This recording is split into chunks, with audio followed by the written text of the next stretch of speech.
Hello everybody, welcome back to another episode of Side Projects. This one is all lesser known aviation mysteries. No Amelia Earhart here. These are the ones you probably haven't heard of.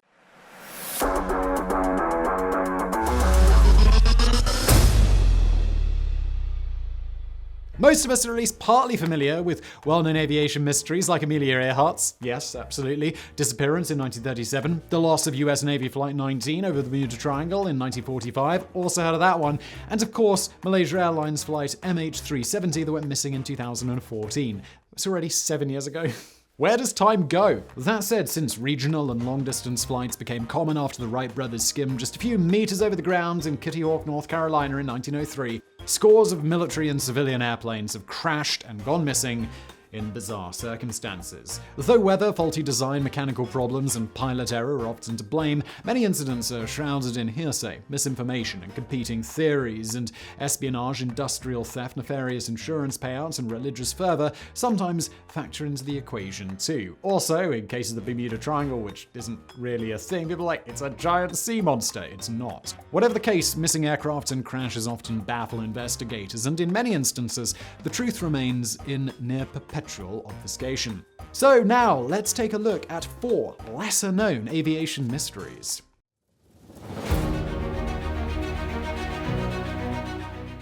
In late May 2003, a Boeing 727 that had once belonged to American Airlines was stolen from Quatro de Fevereiro Airport in Luanda, Angola, prompting a bevy of investigations by the FBI, CIA, and local authorities. The narrow-body tri-engine 727-223 was manufactured in 1975, but after more than 2 decades hauling passengers for American Airlines, it was bought by Miami, Florida-based Aerospace Sales and Leasing. The airplane, long past its prime as a people mover, ended up in Angola where its seats were removed and replaced with large tanks capable of holding nearly 14,000 US gallons of diesel fuel, which it regularly ferried to the region's mines. With a maximum gross takeoff weight approaching 200,000 pounds, that's about 91,000 kilograms, the plane had a range of about 1,500 miles, or 2,400 kilometers. But though the airplane had been working as a fuel hauler for some time, it had been variously leased to other airlines, including TAAG Angola Airlines, the state-owned carrier of Angola. However, at the time of its mysterious disappearance, it was apparently being retrofitted once again. I guess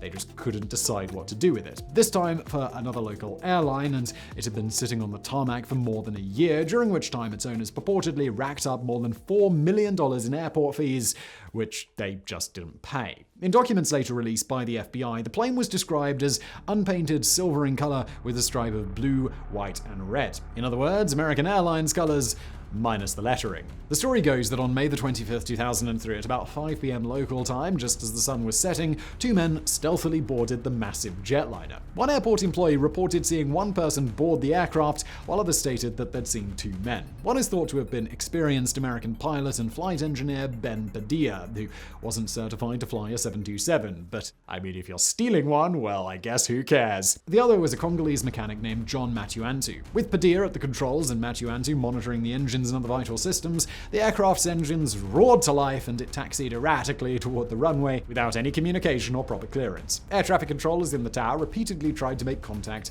but had no luck. With no lights, it lined up and took off heading southwest over the Atlantic Ocean before disappearing. During the investigation, Padilla's sister admitted that her family suspected that he was involved, that he'd been forced to steal the plane against his will, and that the aircraft had most likely crashed because he wasn't capable of flying it. I guess certification does actually matter. I had no idea. I guess I thought he could fly the plane, but maybe he wasn't certified on it. I don't know. US authorities discovered that prior to the incident, Padilla had been caught up in an accounting fraud scheme and that he was heavily in debt and in constant fear of prosecution and retribution from those he'd stolen the money from. After the disappearance, a number of sightings were reported in far-flung countries like Sri Lanka, Nigeria, and Guinea, but though they were looked into, investigators found no evidence that any of them were true. Nearly a decade later, Air and Space magazine published an article re-examining the events surrounding the disappearance, but despite extensive research and interviewing many of those involved, they too were unable to draw any concrete conclusions.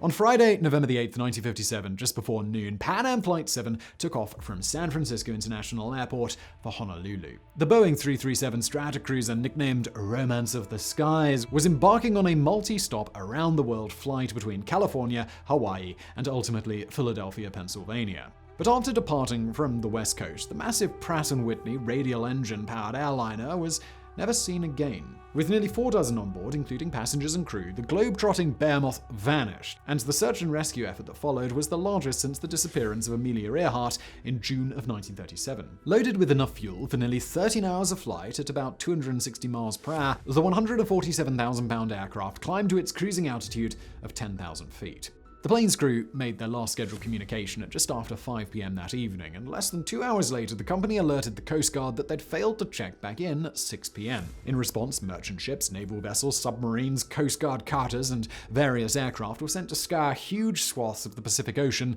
north and east of Honolulu. Convinced that the airliner may still be afloat if it had been able to make a relatively soft landing, Pan American dispatched another Stratocruiser loaded with supplies that could be airdropped to the survivors, as well as a Douglas DC-7 that carried enough fuel to search for more than 15 hours. But though small bits of wreckage were spotted, it wasn't until days later that a Navy ship recovered 15 bodies, most of which were wearing life jackets and had severe injuries like lacerations, burns, and broken bones. In addition, watches found on some of the bodies had stopped at about 4:30, indicating what time the plane had gone down, and post-recovery autopsies determined that many had high levels of carbon monoxide in their systems, pointing to faulty exhaust and ventilation systems. But despite the presence of toxic gas and physical trauma, it was determined that most of the victims had died from drowning, meaning they'd been alive while in the water.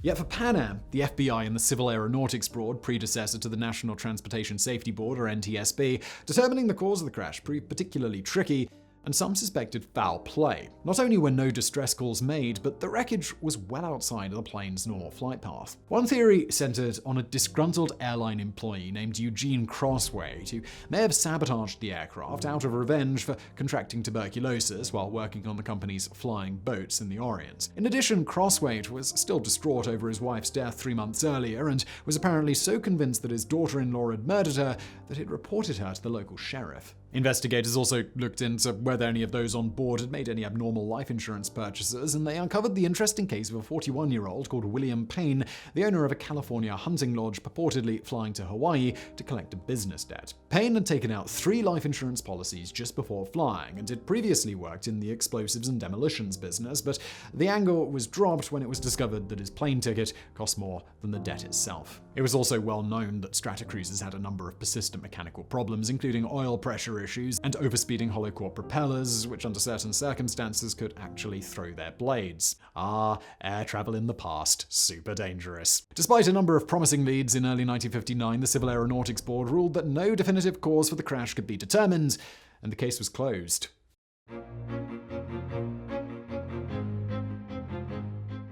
On the morning of June 5, 1969, a 4-engine Boeing RC-135E radar and reconnaissance aircraft known as Rivet Amber departed the Shemya Air Force Base in Alaska for Ilsen AFB on a non-operational mission with 19 people on board. Designated as Irene 92, at 9:36 a.m. local time, less than an hour after parting from Shemya, controllers at Elmendorf AFB in Anchorage received a message that the plane was experiencing vibrations of unknown origin, but that the aircraft was under control. Minutes later, controllers at Elmendorf asked for confirmation that the crew wasn't declaring an in-flight emergency, and received a non-verbal radio click in response, followed by suspicious grunting and heavy breathing. This was followed by more clicks and the words, "Crew, go to oxygen." The troubled crew transmitted additional clicks for nearly an hour, after which there was no further communication. Even among the Air Force's enigmatic and high-value inventory, Rivet Amber was a unique bird, namely because it carried the world's most powerful airborne radar designed to track Soviet ICBMs from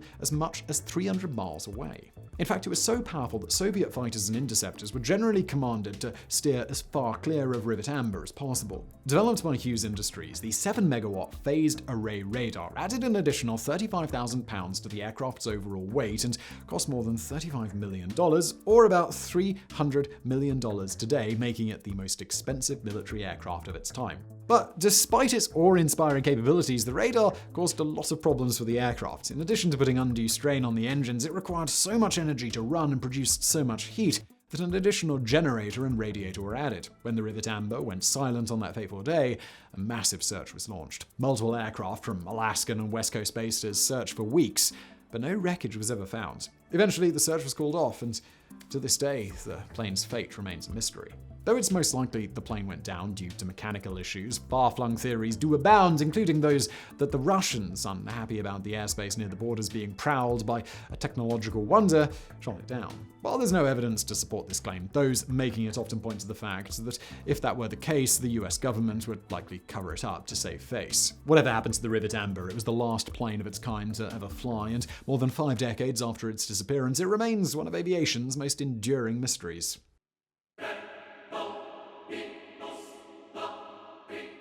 EGYPTAIR Flight 990 departed from Los Angeles, California on the evening of October 31, 1999, before stopping in New York City and continuing on toward Cairo.